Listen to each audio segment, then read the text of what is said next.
Hey guys, this is Oliver from Spitfire Audio, and this is a quick tip of how to set up and prepare a Pro Tools session for recording. I've recently had to do this, and I've been getting together with some engineers and music editors, and I've been giving me some tips and tricks of how to do this, and I would like to share it with you. However, it'd be amazing if you could give your input as well. So if you had some experiences with this, please write down in the comment section. Maybe you have some tips and tricks as well. Maybe you have some questions. I would like to get the conversation started, and maybe we can create some sort of insightful master file of how we should prepare this Pro Tools session for recording, because you can save hours and hours of work and of money. Imagine you're with like a 20-piece orchestra, and the engineer who records it has to kind of fix your Pro Tools session. I think that's quite a worthy time that we might lose. So I would do it. I would set up a new Pro Tools session, make sure you don't have anything here in clips. So select all of it. Now I can't select because there's nothing in there, but select all of it and then take it out, hit Shift Command B. Make sure you don't remove it from your disk, otherwise you lose your audio file. Just remove it from the session. Maybe save copy in as well if you had to do that, so to detach all old audio, and if you want to take over some audio, it creates this new path which is just attached to the session, and it copies in the audio into the audio folder as well, so you don't have any relinking problems afterwards. So then I'd set up my session here, choose the right kind of frames per second, very important. So I want to go over here to my test movie I've prepared, open it, hit Command I, frames per second 24, close it. So that's the right frames per second. I think sometimes in the US it's more 25 or it varies. Then I want to set up the 48K, which is the industry standards to my knowledge. And then we're good to import the movie file.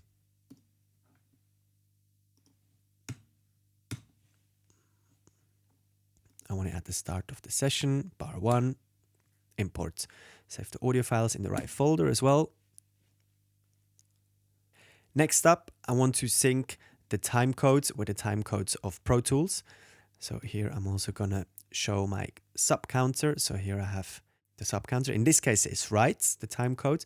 But if not, you wanna hit enter, go to bar number 1, check your time codes on the movie file, and then go to setup, current time codes position, and then type in the same time code that there is on your movie file. And then I can go through it a little bit and just make sure it syncs up and it doesn't go out of sync. Here in the end as well, we're on the same page there. Perfect. Next up, I want to import my tempo map. So I do that through the MIDI information. So prior to this process, there is a process called track laying. Christian has been doing an incredible video on that, so please watch it if you don't know about track laying.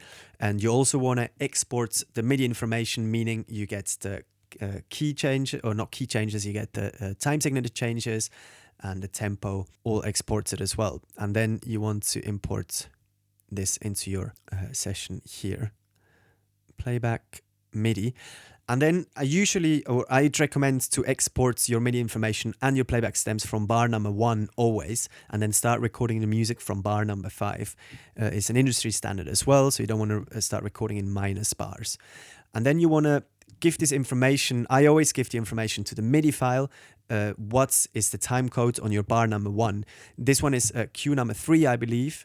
So it's a bit later in the film, and I want to give the information to the MIDI file. Where does bar number 1 start? In this case, it's 01/05/2016. I don't need the sub frame here. Then I open it. Important here, import tempo map from MIDI file. Key signature as well, I guess, if it changes. Okay.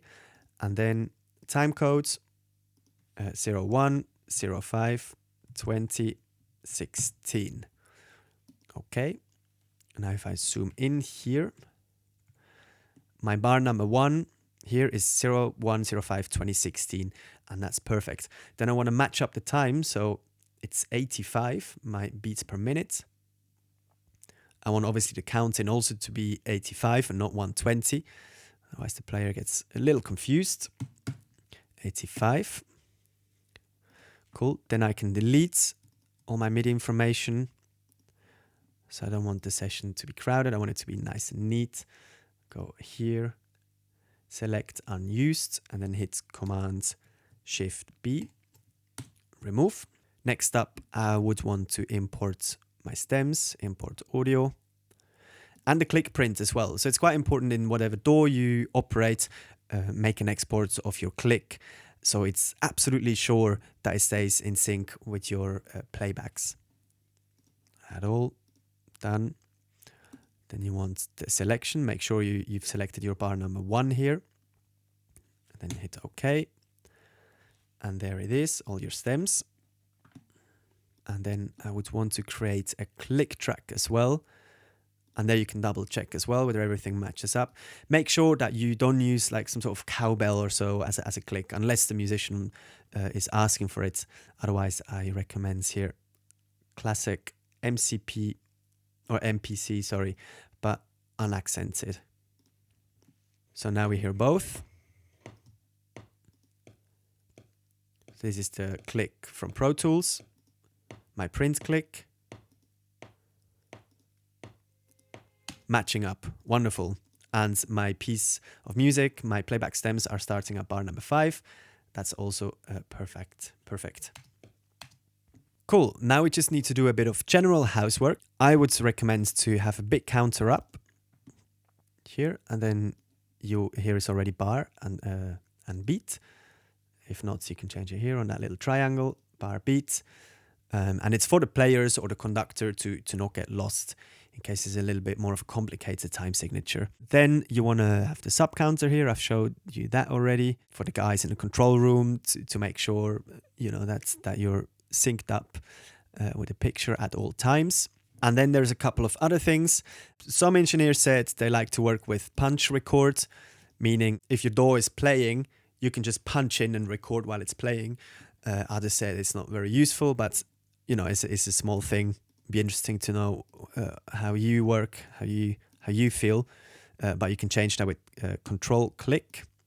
I'm going to leave it onto P for now. Then another very important thing I feel is getting hold of the I/O setup. Maybe the studio can send it to you so you can import the I/O setting here of the studio already.